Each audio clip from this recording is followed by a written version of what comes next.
शांततेचा मार्गाने चालणारे आणि सरकार म्हणजे थोडक्यात देवेंद्र फडणवीस म्हणजे लोकांच्या भावनेवर वेदनेवर नीट सोडणारा माणूस.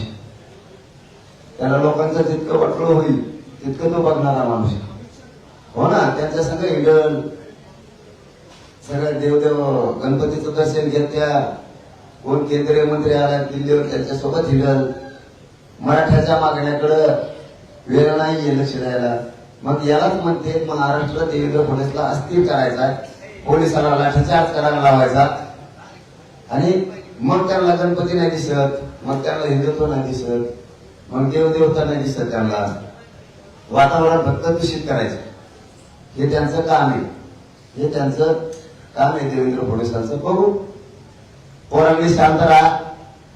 इकडे आझाद मैदानाकडे या, तिकडचा त्या बीएमसीचा सीएचचा रस्ता मोकळा करा. आझाद मैदानाकडे आणि गाड्या सुरक्षित लावा. धन्यवाद.